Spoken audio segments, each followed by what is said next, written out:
Hemos llegado a la lección número 12, comunión con los demás. En primer lugar, nuevamente quiero que nos situemos en la sección de Colosenses en la que nos encontramos en el estudio de esta semana. Estamos en el capítulo 3 y tomaremos parte también ya del capítulo 4. Si te fijas, en el capítulo 3, versículos del 12 al 17, se habla de lo que estudiamos la semana pasada, de ese vestirse, de ese ponerse un atuendo, metafóricamente hablando, de una nueva humanidad, de un cristiano que vive entonces de manera diferente, porque Cristo está haciendo una obra de transformación en su vida. Eso lo estudiamos la semana anterior.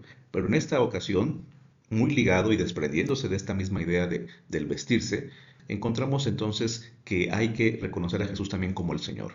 Algo de esto platicamos hacia el final de la lección anterior. No basta con creer en Jesús como el Salvador, también tenemos que hacerlo el Señor de nuestra vida. Y la palabra Señor o el título de Señor aparecerá 11 veces en esta sección, entre el 3.18 y el 4.1, 11 veces. Aparece más veces todavía en la carta de Colosenses, pero aquí, en esta sección, 11 veces aparece, porque el punto central que Pablo resalta aquí es que el señorío de Cristo tiene que notarse. El que Él gobierne nuestra vida, que sea el centro de nuestra vida, va a reflejarse en diferentes momentos y en diferentes circunstancias. Cuando llegamos al capítulo 4, Pablo no solamente entonces enfatiza el señorío y cómo debe reflejarse esto en nuestra vida, el señorío de Cristo, sino que ahora pasará también a la misión. Si Jesús transforma nuestra vida, no solamente es para que los mismos de la iglesia se den cuenta, que ya sería ganancia, por supuesto, pero es mucho más que eso, es para que la gente que no está todavía en la iglesia también pueda ser alcanzada por una vida transformada y como ejemplo y testimonio viviente de que el señorío de Jesús es real y por supuesto transformador. Entonces los ámbitos, los lugares en donde se tiene que ver el señorío de Cristo para que haya esa convivencia, esa armonía de la que habla el título de la lección de esta semana, pues el primer lugar que se menciona aquí es el hogar, señorío de Cristo en el hogar. El tema de las relaciones familiares no es solamente un tema que Pablo aborde en Colosenses. También habla de eso en Efesios, en primera carta a Timoteo, en la epístola a Tito, y el apóstol Pedro también habla sobre esto en su primera carta. Así que eso es un tema, digamos, recurrente y es lógico que así sea, porque el señorío de Cristo no es solo un asunto de creer en que Jesús puede ser algo especial en la vida de un ser humano. El señorío de Cristo tiene que ver con que ese ser especial va a hacer que tus relaciones también tengan algo especial, se conviertan en algo especial, algo que trasciende, algo que incluso también se espera tenga alcances eternos. Las relaciones familiares desde este momento deben ser entonces diferentes a las relaciones que tiene alguien en su familia o con su familia que no le da lugar a Cristo.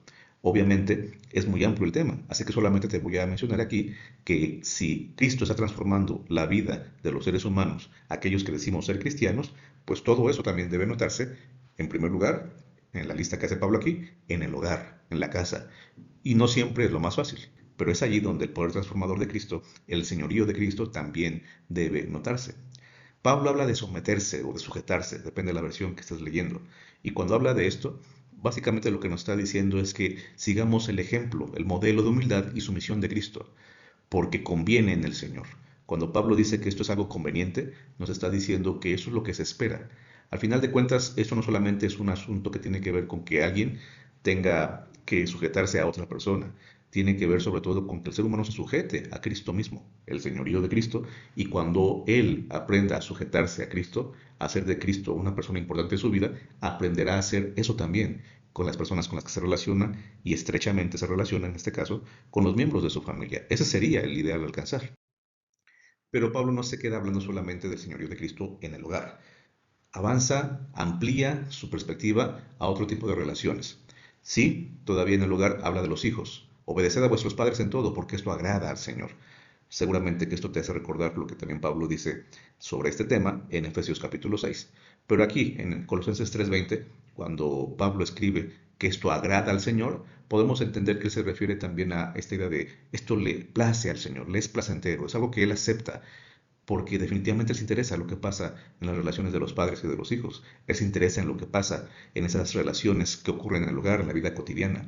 Y allí tiene que verse también el señorío de Cristo, el señorío de Cristo que nos ayuda a perdonar y que nos ayuda, si somos hijos, a ser obedientes. El señorío que tiene que ver con aplicar con sabiduría y con amor disciplina, pero también tiene que ver con estar abiertos a la comunicación y aceptar nuestros errores. En fin, este es un tema también muy amplio, pero Pablo dice, allí debe verse también el cambio, debe verse también el señorío de Cristo. Y en una cultura como en la que Pablo vivió, pues también va a tocar el punto de la relación entre los esclavos y los amos. Y todo lo que hagáis, cuando uno lee esa parte de los esclavos y de los amos, el siguiente versículo dice así: todo lo que hagáis, hacedlo de corazón, como para el Señor y no para los hombres. ¿Estás notando que se repite Señor, Señor? Lo vimos en la diapositiva anterior, aquí aparece 2 veces, porque tiene que ver con lo que tú haces para el Señor, lo que haces gracias al Señor, lo que haces con el Señor. Es un asunto de adoración, lo decíamos también en la lección anterior. Nuestra vida debe ser una vida de adoración, y adoración es un estilo de vida. Y hablando de estilo de vida, Pablo va a recurrir precisamente al asunto de andar, caminar. Él usa la expresión andad sabiamente. La idea de caminar, de andar en la Biblia, por ejemplo, también en Proverbios, va a ser a menudo un sinónimo de estilo de vida. Cuando Pablo dice anden sabiamente, está diciendo vivan sabiamente. Desglosemos un poquito más. ¿Y qué es vivir sabiamente? Bueno, en la Biblia ser sabio es tomar decisiones correctas. Y obviamente eso en el marco bíblico, en el marco de la ética y de la enseñanza bíblica. Así que ya llevamos 2 términos. Es un estilo de vida que toma decisiones correctas. Y aquí también Pablo nuevamente va a usar esta expresión de andar más de una vez. Por ejemplo, en el 1.10, en el 2.6, en el 3.7, pero llama la atención especialmente en este contexto el 1.10, porque dice que hay que andar como es digno del Señor. ¿Notas otra vez el señorío? Como es digno del Señor. Lo que hacemos e incluso lo que dejamos de hacer, de alguna forma afecta el concepto que la gente tiene del Señor. Si es que saben que somos cristianos, si es que saben que somos creyentes en el Señor, en Cristo Jesús, lo que hacemos o dejamos de hacer tiene una repercusión en esa imagen que estamos presentando del Señor de nuestra vida. Andar sabiamente entonces implica un estilo de vida basado en decisiones centradas en Cristo. Decisiones correctas, decíamos, y qué mejor que entonces definir lo correcto como estar centrados en Cristo, porque es algo que tenemos que hacer imitando el ejemplo de Jesús y como es digno de Jesús. El nombre de cristiano debe ser puesto en alto, por lo que precisamente significa este estilo de vida basado en decisiones correctas, estilo de vida sabio. Y por último, el apóstol Pablo en Colosenses 4:6 va a hablar de la sal. Aquí estamos, si recuerdas la primera diapositiva de esta lección, decíamos que hay un momento en donde Pablo salta a la misión. Si debe haber cambios y esos cambios deben notarse en el hogar, entre los padres y los hijos, y aún entre los esclavos y los amos, entre los patrones y los trabajadores, diríamos hoy en día, esto entonces va a provocar que lo que hacemos, nuestra conversación en particular, ya no tanto las acciones generales, sino en particular las conversaciones, sean sazonadas con sal.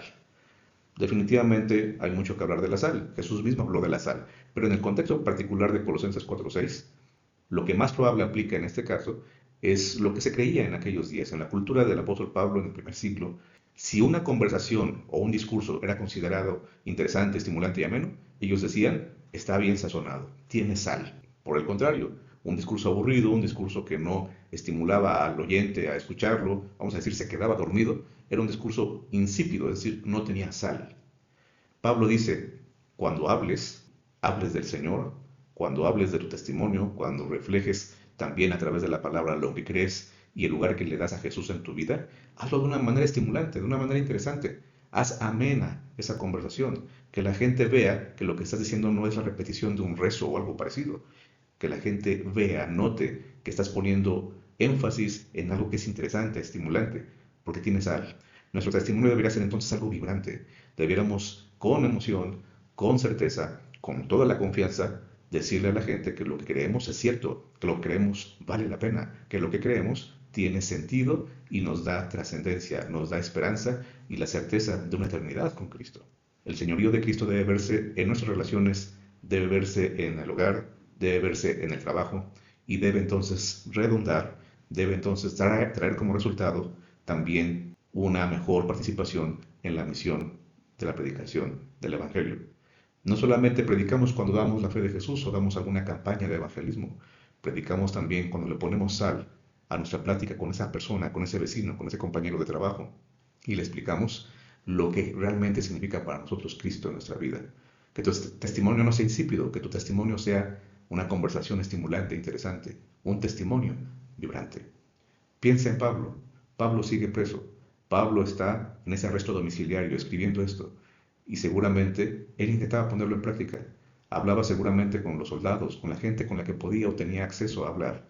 Y él les demostraba que aunque no podía salir de esa casa, aunque no estaba en libertad de seguir predicando afuera a muchas personas, él seguía hablando de manera estimulante, de manera amena, porque testificaba del Señor de su vida. Era Dios quien lo estaba usando aún en ese lugar.